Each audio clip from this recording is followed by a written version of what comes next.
So in this video, we're going to talk about a topic that comes up quite a bit in my piano studio when I'm teaching my students. And this is what I call balancing of the hands or voicing.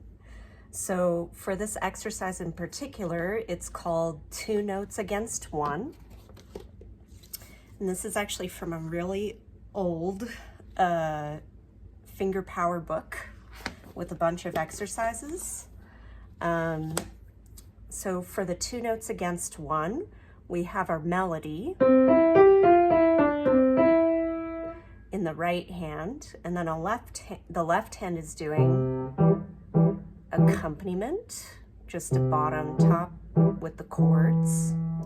So kind of similar to Hanon, if you're familiar with Hanon, how it starts down here and then it goes through a pattern, making your hand go up a step each time, and then there's a descending version.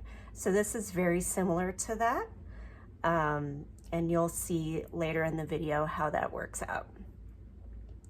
So in order to balance, making sure that our right hand, the melody, is more important and comes out over the harmony, the left hand doing the accompaniment. There are some tricks that I like to have my students do. So the first step is just to play the melody. And in this case, in the book, it's saying to play the right hand forte. And then it's going to go up by step.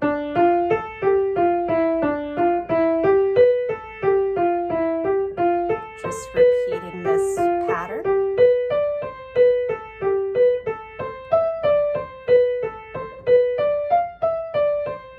And then when you get to the C, that's how it ends for the ascending version. Meanwhile, left hand is just going up by step as well with the chords. So C major, D minor, E minor, F, G, A, B, C. And this specifically says piano for the left hand.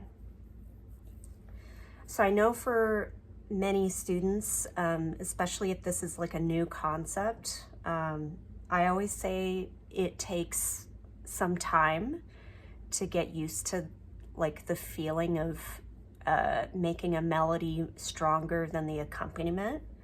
So definitely don't feel discouraged if you don't get it right away. Just takes time, like with anything else, takes practice. So some tips I like to give is, since your left hand is just doing chords, broken chords, I like to see, and you can even experiment with just a measure or a few measures. Try to see if you can make this left hand pretty soft, doing a blocked chord, while making your right hand louder.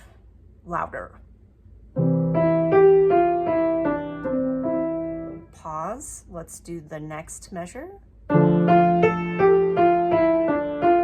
So I'm really hearing and getting used to the touch, how much pressure I have to put in for a left hand being softer and right hand more melody, making it louder. Another really useful trick I like to add in is doing what we call ghost playing. So you're going to play the left hand as you normally would, but you're not going to press down fully so that it makes a sound. So you're just doing the motions. So I'm kind of pressing down, but not pressing all the way so that you can hear a sound come out. So if we do just a couple bars.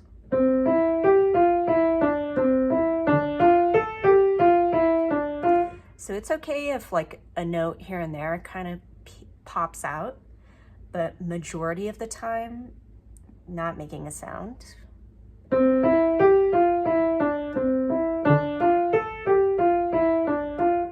So once you get the hang of that, and you could even try that blocked actually.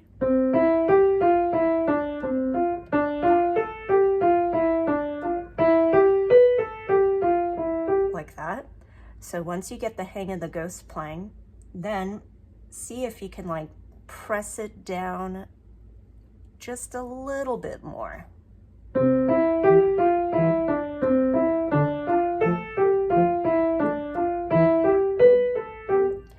And I promise you, majority of the time when I've incorporated the ghost playing with my students, they tend to really get used to that feel of the left hand being a lot less.